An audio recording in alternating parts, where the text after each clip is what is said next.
Now you can have your very own good guy doll. Right, Oscar? Hi, I'm Oscar, and I'm your friend to the end. Heidi-ho! Wow! By day, children imagine and pretend, but by night, they have the darkest imaginations in the world. I wanted to write something that was a dark, satirical look about the world of children's marketing. Chucky is a doll. He's made of plastic and stuffing. Now, you don't really think that Chucky is alive, do you? It was really fun to make it something dark and evil. Hi, I'm Chucky. Wanna play?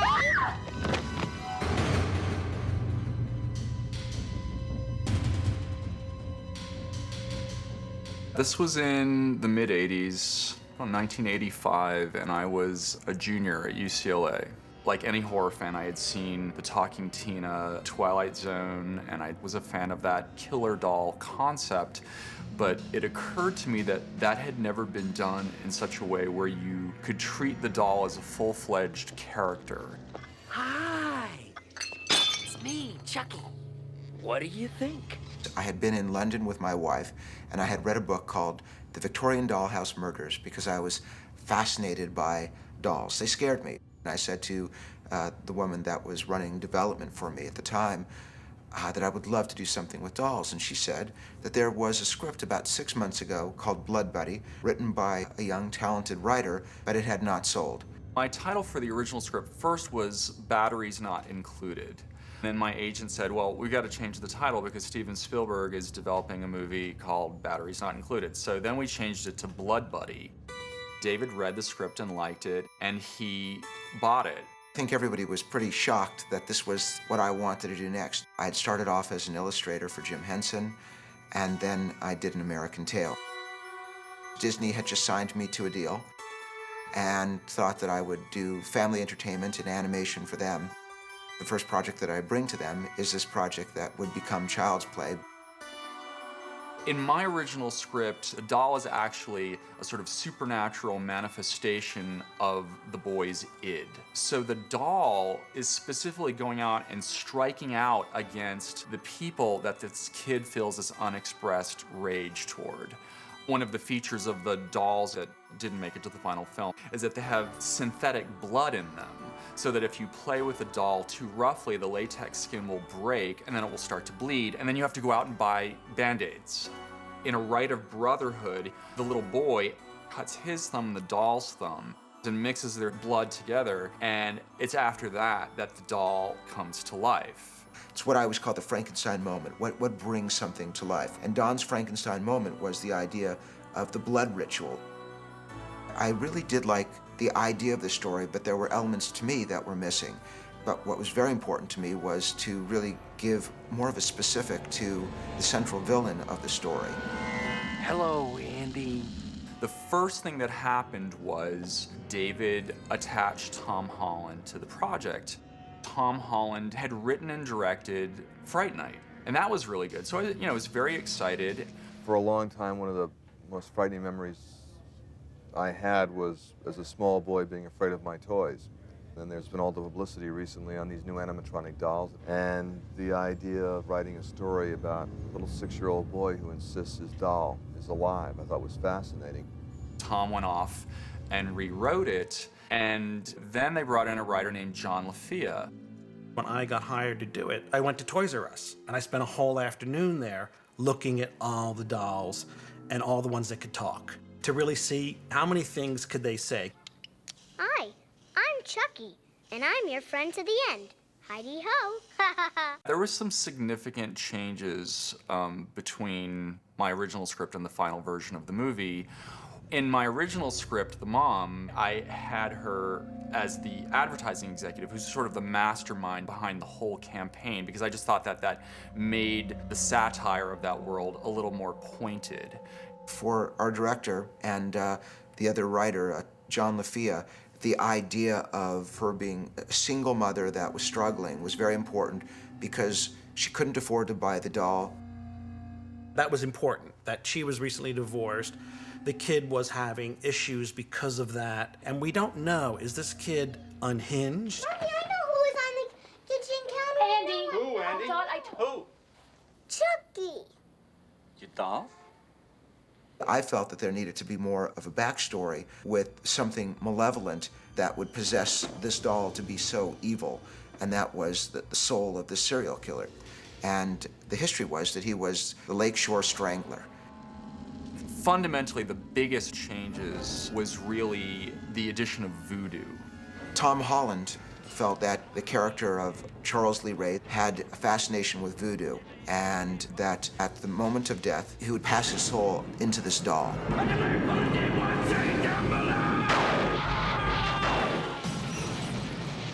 Chucky goes to his voodoo instructor.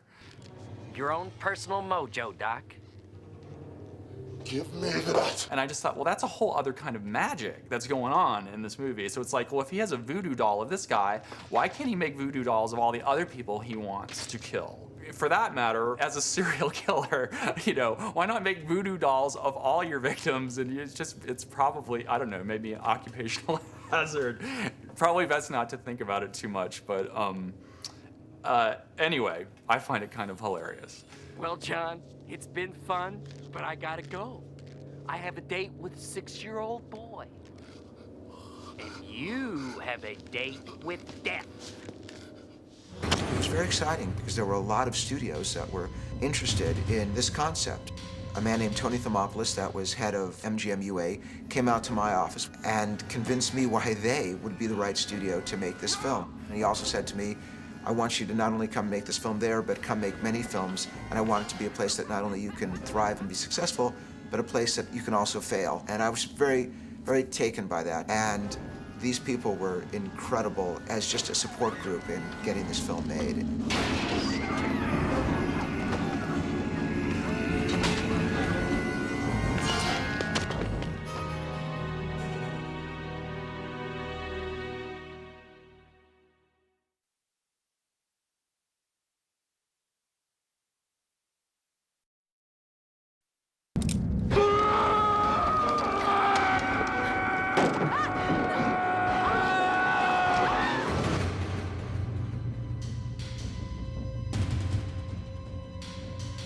What attracted me to Child's Play is what attracts everybody, which is, it's every child's nightmare. The doll that comes to life, that comes from, of all people, Brad Dourif, who's actually a wonderful guy. The script came to me while I was shooting a film somewhere in New Mexico. And it was Tom Holland who said, there's this character who's going to be eventually a doll. Do you want to do it? And I said, sure. We had to find the mother, and we interviewed quite a few people. Catherine came in, and Tom was very excited about her, and I thought she was adorable and cute and wholesome, and she read for the part, and she was excellent. The script for Child's Play came to me through my agent, and it was very emotional. There were even more scenes between the mother and son, and it was a very rich backstory of how I was a single mother, what happened to my husband, why my son is traumatized, prone to fantasy, so that's partly why we don't believe him when he talks about the doll.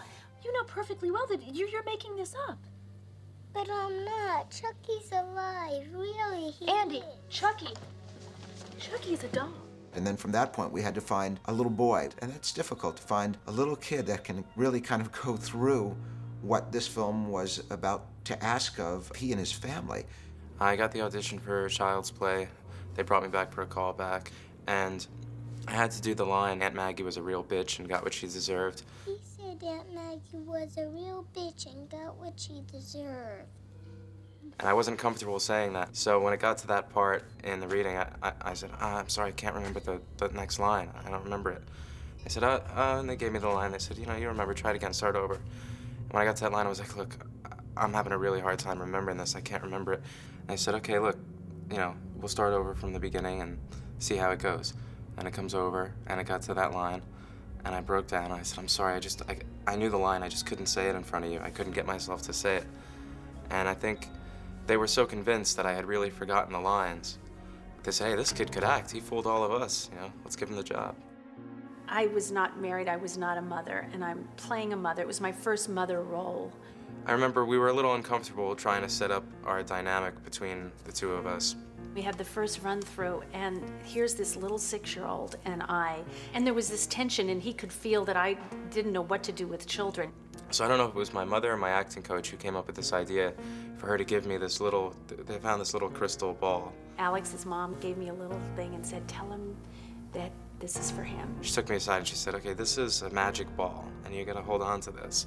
You know, and so just slowly started to break down the ice. It was like a real bonding experience for us, and I still have this thing at my house. By the time we started principal photography, you know, we were tight and close. To train for Mike, I actually spent some time with the Chicago Police Department, which is not all that unusual. And it's a great way of getting a feel for the job. I went on a couple of actually rather frightening calls with these 2 detectives that I worked with. And I must say, I was scared witless. Good night, asshole. Tom Holland was pro rehearsal. I got you.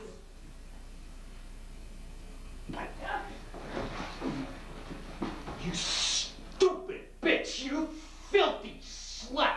You think you can fuck with me? But the rehearsal went great because I was acting out Chucky as the doll. He would be the doll. He was Chucky. Andy, stop her. I'm your friend to the end, remember? This is the end, friend. Action! Production started off in Chicago. Alex! We had no place to work because it was only a couple of weeks, so we had to work out of our hotel room. And I remember I had boxes of dolls all over the place.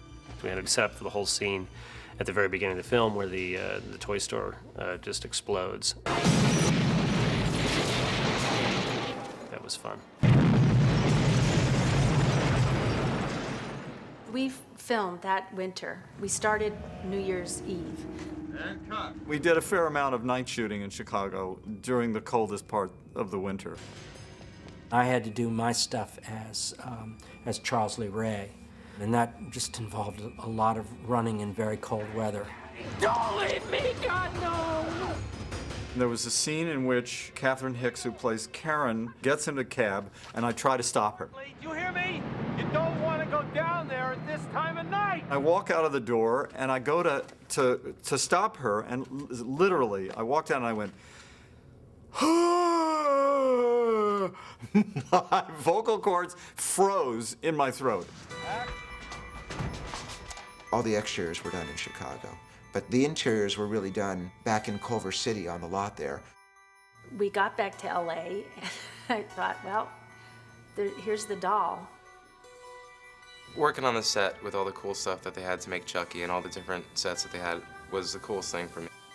It was really exciting just to do all these things, you know, with people that were so incredibly versed at doing these effects. Kevin really asked a great deal of his crew and really pushed everybody to the very end to try to make the doll do things that was demanded of it in the course of the production.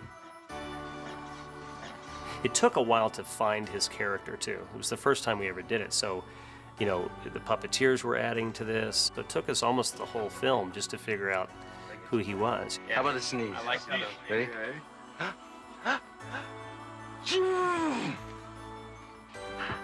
Sleepy Gesundheit. I don't think I slept much, you know, in 6 months, you know, just building him and then going to set. Ready? And action. Alex Vincent was very mature for his age. David Kirshner was concerned that we'd get Chucky on the set and how Alex would react to it. They took me into this room, they showed me that I met the 9 puppeteers, or 7 or 9 puppeteers that operated him, and I thought it was the coolest thing. We were able to, you know, show him how Chucky worked, you know, behind the scenes. You know, we pulled up his shirt and we showed him, you know, the mechanisms, and we showed the puppeteer working.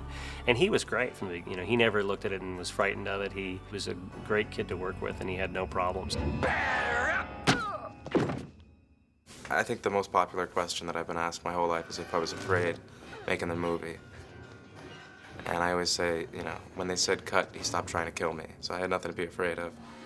And I am amazed in looking at it, what we were able to accomplish with very simple, rudimentary filmmaking techniques.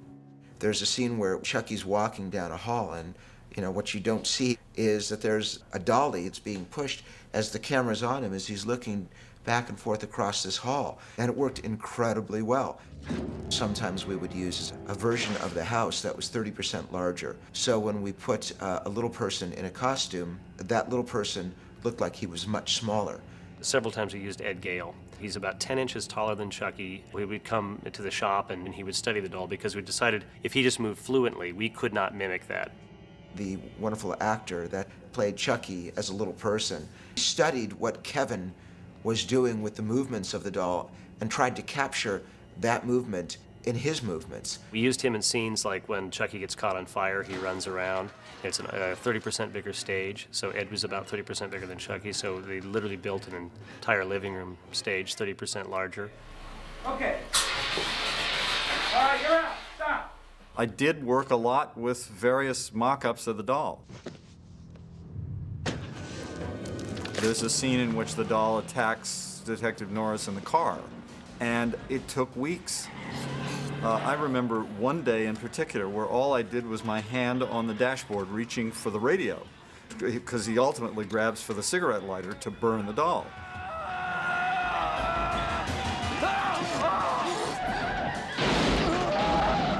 That took almost a day. It's a real challenge in these movies to keep a kind of spontaneity. You're imagining whatever it is that's behind you. That was a little strange to see these guys kind of lurking down there, you know, operating animatronic handles and things.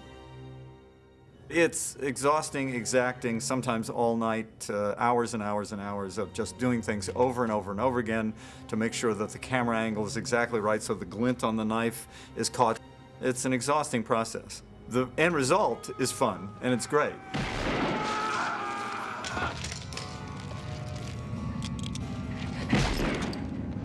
This is the best blood in the business. It's called, he calls it real blood, R-E-E-L, and I'm not kidding.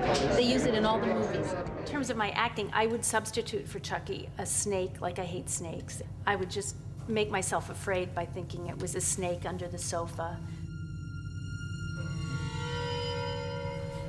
I had already heard the name Kevin Yeager, and I'd seen you with the puppeteers, and I thought, oh my God, he's so cute. I had one scene left, and I saw him sort of go out the door, you know, way at the end of the soundstage, and I thought, I wonder if he stayed to watch me.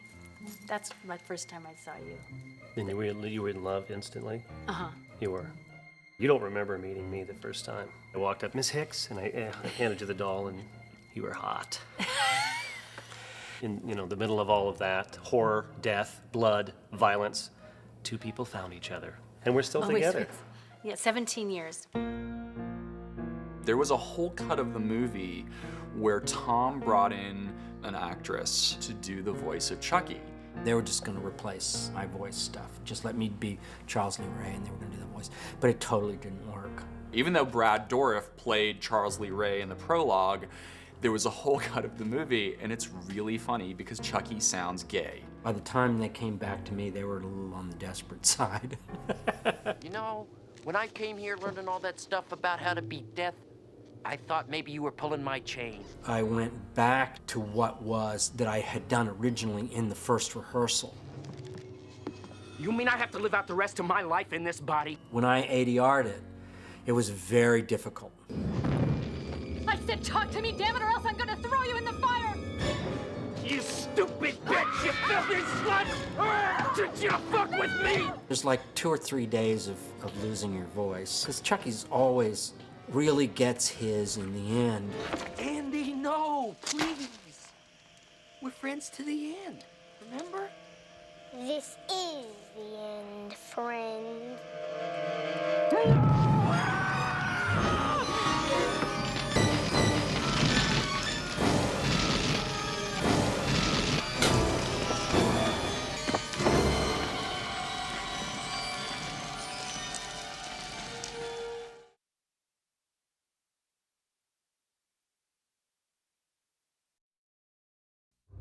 Hi, I'm Andy. What's your name? Hi, I'm Chucky, and I'm your friend to the end. Heidi ho. My memory of Child's Play, going to see Child's Play, was just such a great character in a movie. Chucky was just the beginning of Kevin's animatronic work. This was an important film for him. It was beyond me.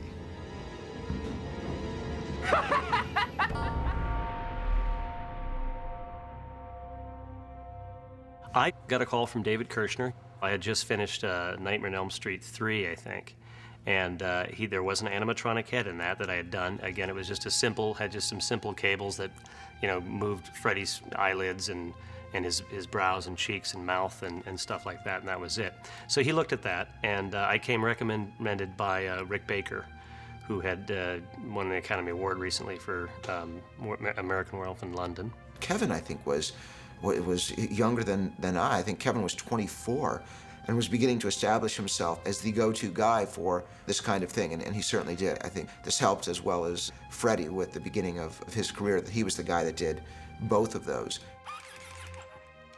There really wasn't any training for Child's Play. Animatronics was very young. It was in an infancy stage. There'd only been a few shows that even used animatronics. And the word animatronics comes from Walt Disney, from their work on the amusement parks, the robots. And we just took that and started using it in film. We just had nothing to go, oh, it'll be like this, or oh, we'll build it like that, like this one show that we did before. So it was kind of frightening at first to start from ground zero and build up from there. The look of Chucky, his physical characteristic, I wrote that in a lot of detail. 2 feet tall, red hair, blue eyes, freckles, overalls. All of that could describe a million different things. Now, David is a very talented artist and had created a line of dolls. I did a drawing of the good guy doll and then another version of the malevolent Chucky. Kevin took that element and built Chucky from it. Start with a drawing. And you're not hindered by the fact that you know it's going to be mechanized. You just make a sculpture. He used to bring a clay model of Chucky's head in to show Tom Holland, David Kirshner, and everybody else. It was a big table of, the art department was there, the wardrobe people, everybody was there, and I had to present the Chucky head, and it was made out of this stuff called Roma clay, and it's green and dark and kind of dull. So the sculpture then becomes what the skin will eventually be, which means you have to make a mold of that face. And when you have a negative mold of that, that's what you put the fiberglass in. And that, of course, if you're following the process, gives you a hard plastic fiberglass core. You put the mechanisms in this fiberglass skin. I saw the understructure for Chucky, and there were a number of mechanisms for subtle things happening in the face.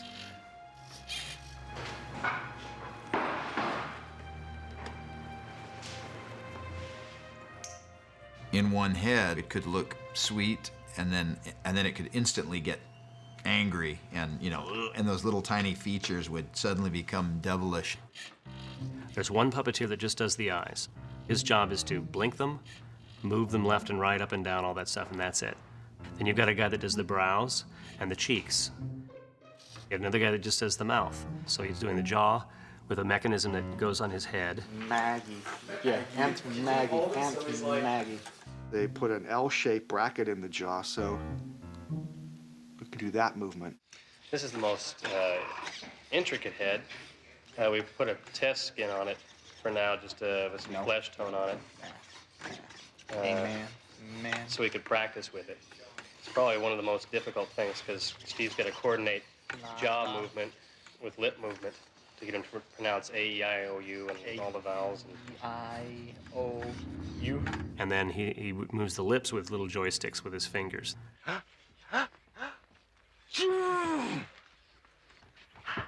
Sleepy Gesundheit. So there's 3 people that just work Chucky's face. Did I get you wet? I seem to recall that what Kevin did with Chucky was there was a kind of a developmental stage of it's a doll at first, and then it kind of became progressively a bit more human. But I think what that does is psychologically as an audience, you start to believe that it's a bit more alive. The doll slowly begins to change. It becomes more human. So that the skin quality had to change. It had to go from shiny plastic toy-like into more fleshy looking, more human. It had to have little moles and freckles on it. His eyes got deeper. The eyes went from that sweet kind of sparkling blue to almost this translucent blue. And Kevin came up with that. Brad has great piercing blue eyes, so we wanted to replicate that. They immediately almost suggest something evil because you can almost see through the blue. We even talked about putting beard shadow on him, but we decided against that, you know, go mustache or something, but we opted not to do that. It follows the line of thinking that we teach the special makeup effects students. What do I need to see to make me believe that what I'm seeing is really happening? So if you can give life to this piece of rubber, the impression of life is there. Within the makeup effects world, there is kind of a community of artists that are constantly kind of pushing the envelope for the majority of things. So you do different techniques. I remember being in Kevin's shop and being impressed by the work that was there. And I remember him showing us the walking Chucky. We had a servo puppet, and what I mean by that is the little tiny motors that people use in radio-controlled hobby cars or boats or planes. We take those little motors and we put them inside, you know, the body. Today, if we're building any kind of animatronic character and it has a flaw in it, you know that the digital guy can come back later and fix it. Back in the 80s, there was nothing like that. So everything had to be perfect because it couldn't be fixed by CGI. We were nervous the first 2 weeks, but after the guys got a little relaxed, they began to goof off and began to kind of do things on the fly. They could come up with spontaneous moves, and if Tom Holland was watching a rehearsal and he saw something that they did on almost like as an accident, he would say, hey, repeat that, do that again. It was tough. I think I was calm, or maybe appeared calm, because I was just scared shitless.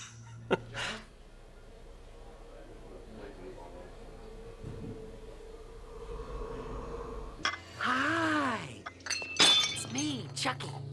What do you think? And the animatronic movement, again, perfectly suited because it's a doll, so you can have a kind of a, you know, 80s animatronic style to it. You mean I have to live out the rest of my life in this body? Then we had a all-cable Chucky, bicycle cabled, so that, you know, with joysticks are connected to, you know, cables that go to elbows and everything like that. It was completely cable from head to toe.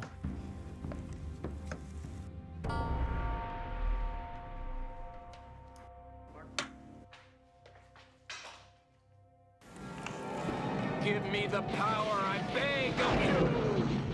A rod puppet Chucky. One guy that, again, that held the body, you know, he supported the doll as well, so he did the head and the body. And he had the two arm guys, so he was like a half puppet.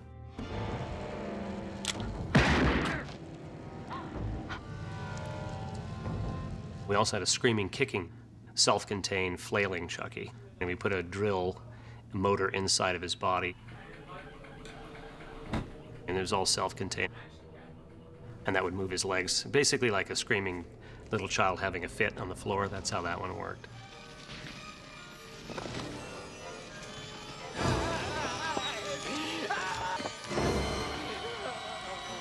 Now, if you were going to use a little person as an actor in a costume for certain shots, then you have to do a life cast of that actor, and then take all of your physical attributes of what the outer character is and make a costume. I thought that the moments with the little person in the costume and overscale sets to make it the right size were great, because it really kind of opened it up, and suddenly there's this thing, you know, running and scrambling. Great use of mixed bag approach. The value of having physical pieces in front of actors is quite important, and many directors still value that. It was really a fun process, and even fun to discuss it now as to what we tried to do to bring Chucky from this very gentle form to something that would truly terrify people 20 years later.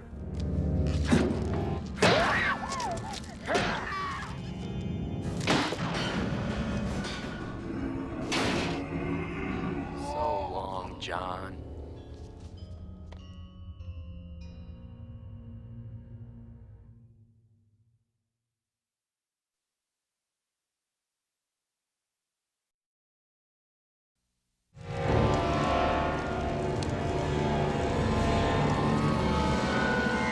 Hello, Andy.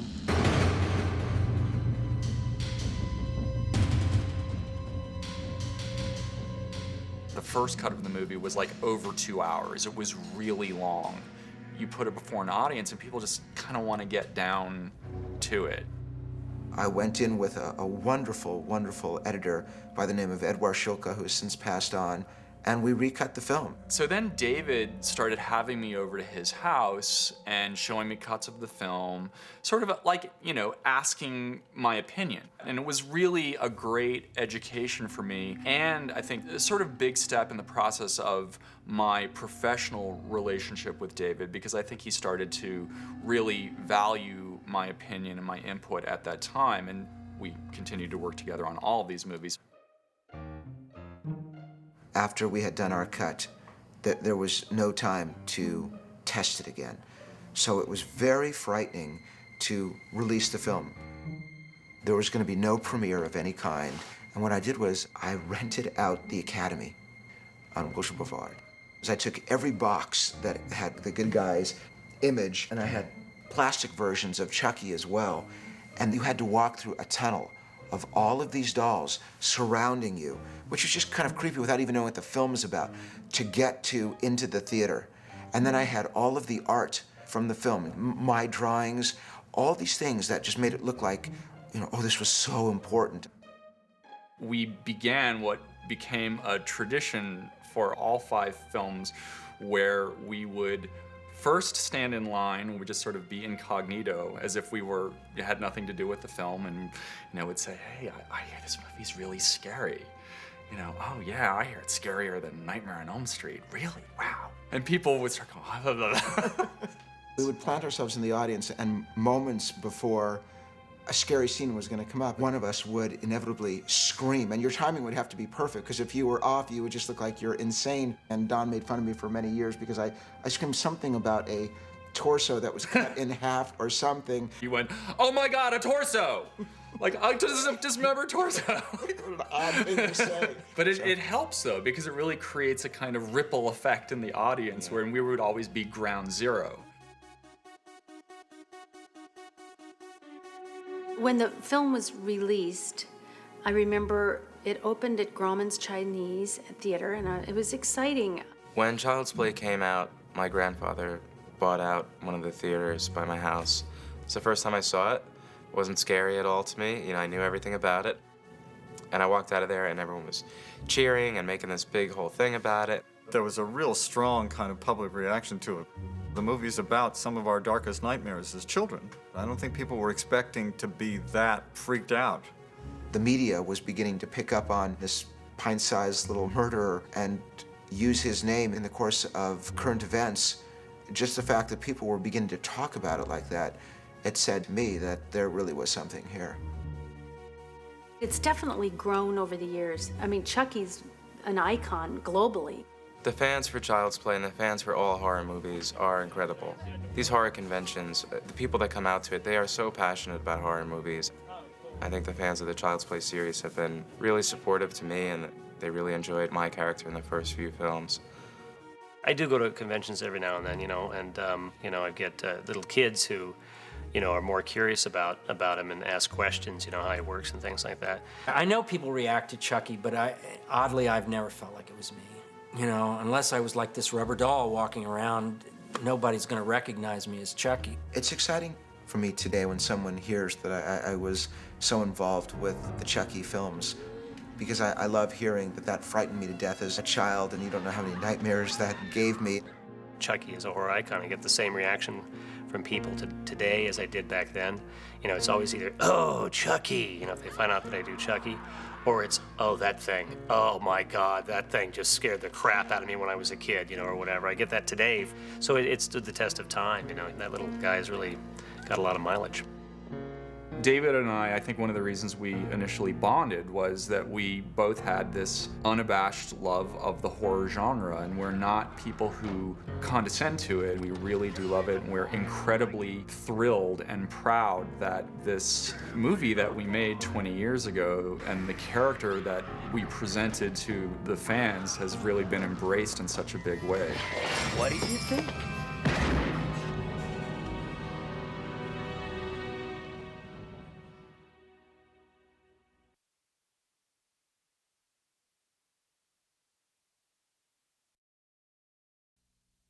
Child's Play, starting with the boy that was terrorized by Chucky, Alex Vincent.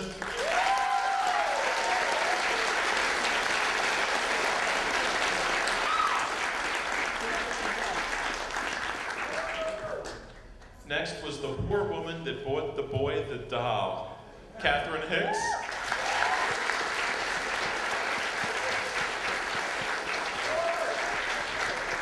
And next is a guest that's returning to Monster Mania for the second time, Chris Sarandon.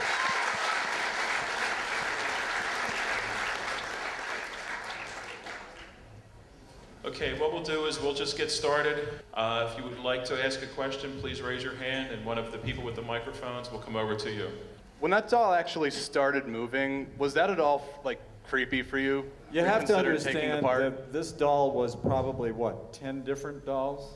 Yeah. In 10 different forms? With 12 puppeteers. Also, and there was with 10 people of them? underneath it, moving it around, and people moving its hands, people moving its head. There was no way you could actually feel intimidated by this bunch of wires and armatures and latex. When they said cut, he didn't try to kill us anymore, so. Yeah. But really, there were 12 guys on a big dolly, every time Chucky moved with all these cables, and, it was really amazing. Although it was a little surreal the first day. I was talking today with the people who were making the DVD about the first day I walked onto the set, and they had a little person dressed up like Chucky in an oversized set, which is what they did some of the time for long shots. That was a little strange. I mean, not for the fact that it was a little person, but just the fact to see this person on this oversized set, it sort of, And also sometimes, they'd say cut, but Chucky, the machine wasn't quite turned off yet, Right. and so this little guy would be moving, and that was sort of weird. I think if the puppeteers had any chance to mess with us, they took it. So. Yeah, they would do a lot of playing around by the puppeteers. Who else has a question? I think I can speak on behalf of everybody. They couldn't have picked a better voice for Chucky, Brad Dourif. Was he involved, on the set while you were filming the movie? I think he was on playback a lot. It was always just Brad. He is Chucky. He's the character. And in Chicago, when we rehearsed all the people scenes, because the doll happened out back in L.A., Brad was with us in the room, crawling around. I mean, the Chucky was always there, and Brad's an amazing actor. So he was always there supplying that persona. What some people may not know is Catherine's husband actually worked on the film. Catherine, why don't you explain? Well, first of all, I was in denial it was a horror film. So Chris and I were in Chicago doing all these people scenes and Alex and mother and son and detective, and I really, in my mind, there was no horror. This was really sort of a detective mother-son story. She always thought it was a family story. Because, horror. So, but I didn't know. Then we get back and the doll, I'm like, oh, the doll, stupid old doll. But then I saw who made the doll, and he's like this young guy who's so cute, and he'd put the bite marks on my arm, and I just go, I couldn't breathe. Anyway, we're married now. And Kevin, he's Kevin Yeager, he makes, monsters. He's done Freddy and the Crypt Keeper, and he's brilliant. And he's the first one who did say, Kath, Chucky may get asked back more than you. And I was like, no, I'll be in the second film. Second film, I'm bringing a sack lunch to my husband. Hi, honey. Does anyone remember me? Karen Barkley? Hello, this question's for Chris and Catherine. You've done a lot of different genres. Do you have a favorite? Is horror your favorite? I guess I like comedy. I like comedy. How profound is that, Chris? I don't really have when I go into these things, it's like when I first read the script to Fright Night. The thing that grabbed me right away was it was a great script and a really interesting character. I didn't think of it in terms of its genre. I just thought it would make a really good movie. And it was the same with Child's Play. This is a great story. It's a story that I think has resonance with all of us, because it's the nightmare that we all had when we were kids, right? Mm-hmm. Of the doll that comes to life. I had it, I know. So I don't really think of it in terms of genre. I've been in comedies, I've been in thrillers, I've been in action movies, and it's fun. It's because you're doing what you did when you were a kid. You're pretending that you're in a totally different milieu. You're creating all the characters in your head, and you are becoming somebody else. We just get to do it for a living.